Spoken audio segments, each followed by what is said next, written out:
Então vamos lá. Hoje eu vou te falar sobre o projeto de lei apresentado em São Paulo para diminuição do ITCMD. Vou te falar como isso é bom no longo prazo e como isso pode ser muito ruim no curto prazo, principalmente se você está em vias de organizar o seu patrimônio por meio de uma pessoa jurídica agora em 2025.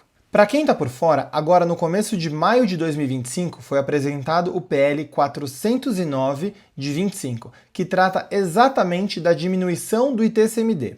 Hoje em São Paulo, o ITCMD é de 4% fixo, independente do valor que você faça a doação ou que você receba a herança. Resguardado, claro, o limite de isenção que a gente tem. Dentro desse projeto de lei, a ideia é que o ITCMD comece em 1%, chegando a no máximo 4%. E para quem já me acompanha aqui há um tempo, sabe que no passado foi apresentado o PL 7 de 24, que previa exatamente a regulamentação do ITCMD, porém de forma a aumentar o imposto, começando em 2%, chegando até 8%. Com isso, agora em São Paulo, temos dois projetos de lei para regulamentar o ITCMD. Um com o objetivo de aumentar o imposto e o outro com o objetivo de diminuir o imposto. E aqui eu vou deixar para vocês a tabela comparativa dos dois, já que eles usam as mesmas faixas, porém um começa em 2%, depois vai para 4%, depois vai para 6%, depois vai para 8%, já o outro começa em 1%, depois vai para 2%, depois vai para 3%, chegando ao limite de 4%. Por enquanto, isso são apenas projetos de lei que vão tramitar na Assembleia Legislativa de São Paulo.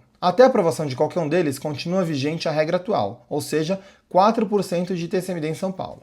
E eu já vi muita gente comemorando a apresentação de um novo projeto de lei para baixar o imposto. Claro, é digno de comemoração. Todo mundo gosta de diminuição do imposto. Acontece que aqui tem uma pegadinha muito grande. Em matéria de ITCMD, o grande vilão não é a alíquota do imposto, e sim a base de cálculo de um imposto. Eu já estou cansado de falar isso aqui. Pensa comigo, se você tem um imposto de 4%, mas que é calculado sobre 100 mil, você tem 4 mil reais de imposto. Porém, se você tem um imposto de 2% calculado sobre 1 milhão, você tem 20 mil reais de imposto. Ou seja, o imposto com uma alíquota mais baixa, nesse exemplo, gera uma arrecadação mais alta.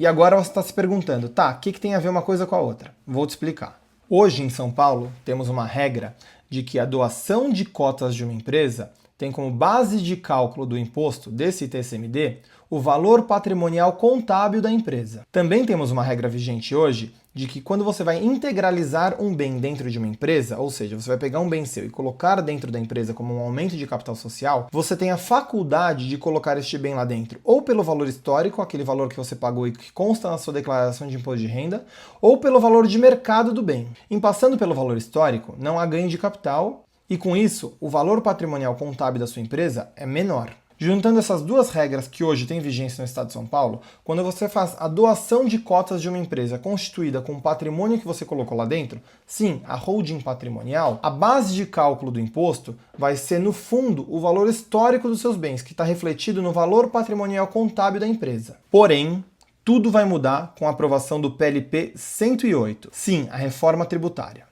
No PLP 108, existe a previsão no artigo 175, inciso 2, de que a base de cálculo do imposto de doação de cotas de uma empresa será o valor de mercado dos bens que estão dentro desta empresa. E com isso, você vai pagar imposto calculado não sobre o valor patrimonial contábil da sua empresa, aquele valor histórico que estava no seu imposto de renda, e sim sobre o valor de mercado dos bens.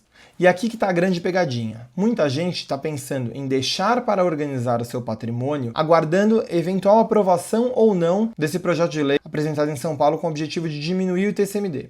Aqui tem dois problemas muito grandes. O primeiro é que você não sabe se esse projeto vai ser aprovado, ou se o outro projeto de aumento vai ser aprovado, ou se nenhum vai ser aprovado. Não tem como prever isso. Então o imposto ou pode continuar igual, o que é improvável, ou ele pode diminuir, o que na minha opinião também é improvável, ou ele pode aumentar, o que na minha opinião é mais provável. Então simplesmente você esperar para fazer movimentações patrimoniais com a esperança de que o imposto vá baixar, na minha opinião é temerário.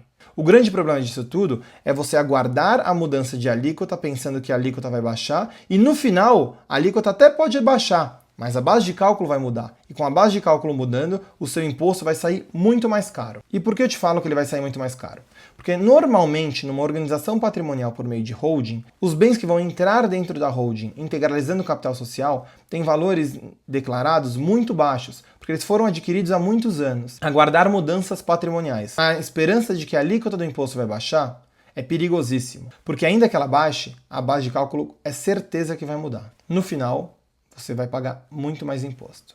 E se você odeia pagar imposto, assim como eu também odeio, você tem que me seguir agora, porque aqui a gente trata desse tipo de assunto todos os dias. Nosso objetivo aqui é trazer informações com o objetivo de fazer você economizar impostos, organizar o seu patrimônio e proteger os seus bens. E se você já me segue, você tem a obrigação de compartilhar esse vídeo com um amigo.